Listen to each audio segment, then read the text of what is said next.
What is the INTJ Atheist? INTJ, as defined on Wikipedia, is an abbreviation used in the publications of the Myers-Briggs Type Indicator to refer to one of the 16 psychological types. It stands for introversion, intuition, thinking, and judgment. INTJs are one of the rarest of the 16 psychological types and account for approximately 1 to 2% of the population. Introversion preferred to extroversion. INTJs tend to be quiet and reserved. They generally prefer interacting with a few close friends rather than a wide circle of acquaintances, and they expend energy in social situations, whereas extroverts gain energy. Now, this doesn't mean to say that an introvert or an INTJ person is inadequate in social settings or is not able to have any kind of social interactions. It just means it's not our preferred way of interacting with the world. We prefer to sit back and watch things and compare it with the wealth and depth of knowledge and information that we have in order to be able to compare it to other things and to learn more about it. The more you talk about something, the less you're able to take in at the same time. So we prefer to take in as much as possible and not expend all that energy in the social situation with talking with people. So it's not that it's a negative, it's just a preference. Or intuition is preferred to sensing. So INTJs tend to be more abstract than concrete. They focus their attention on the big picture rather than the details, and on future possibilities rather than immediate realities.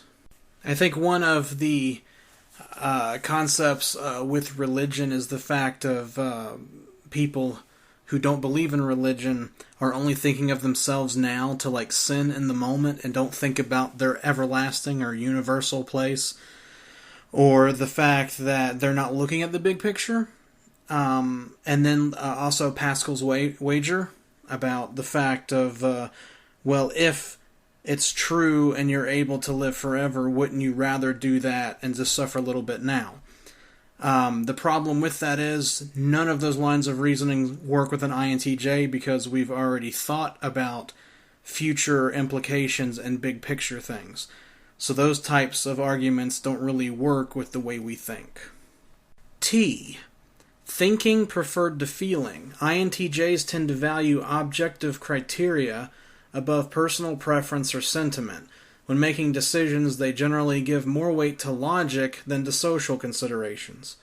Again, that I feel is very true. Trying to take a balanced, objective view at the fact that proof and evidence means a ridiculous amount to an INTJ, that we can actually remove ourselves from the decision, make a decision contrary to emotional or personal ties, and know or try to figure out what the best objective way of doing it is. And that's another forte of an INTJ. Judgment preferred to perception. INTJs tend to plan their activities and make decisions early. They derive a sense of control through predictability, which to perceptive types might seem limiting.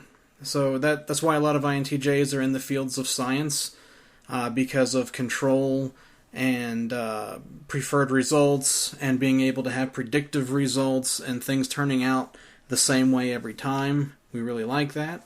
Now, some could possibly hear all these things and think, well, you're just cherry picking. You're just saying the things that you'd like to do, but you don't actually have the ability to be able to pull these things off or be so confident about them. How can you feel that way? And the thing is, the reason it seems like it's a superhuman effort or that it's really accomplished is because INTJs, from almost the time they're born, work on that. That is what we're good at, is using our brains in that very specific way and looking at things that way, and we live inside of our own world, and that is what we concentrate on and work on practically 24/7. So our subconscious and our conscience, our consciousness is like working on that constantly so that we're fine-tuning and getting that ability And so by the time we reach a certain age or have done it for a certain period of time, we are very confident in our abilities, because we've constantly seen the results of using those abilities. Now, earlier it was mentioned that INTJs are only approximately 1 to 2% of the population, so they're quite rare. You might not have run across an INTJ lately. In fact, you might not even really have gotten to know one in your entire life, since they rarely are open socially. Well, are there any popular INTJs that you might have heard of? Just a couple: Stanley Kubrick, Nikola Tesla, Isaac Asimov, and the mathematician John Nash. Now, I'm not saying that I compare myself to any of the giants of art, science, and literature. I didn't go to college. I don't have any degrees. I'm not claiming to be a scholarly expert on any subject. However, INT brains do work similarly. They take in information in similar ways. And there probably aren't too many people out there right now putting forth that voice forward of just a small percentage of the population and the way that they think. So I'm going to try to do a little bit of that on my own. Now for the next part. I would imagine that atheism is a pretty self-defining term, but just in case there are questions, my using this word represents the fact that I have seen no credible evidence of supernatural events, or beings that exist outside of nature, or beings that meddle in the affairs of humanity and can only be explained by supernatural terms. I would further stipulate that I do not believe any supernatural power created the physical, natural world and natural processes that we see around us.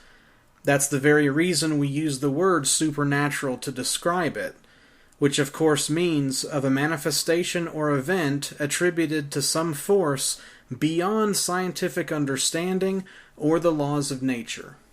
Atheism is not a belief, nor is it a position that has to be proven, just as it is not necessary for anyone to prove that they don't believe in unicorns, the Loch Ness Monster, or cartoon cereal mascots magically coming to life and killing innocent breakfast eaters.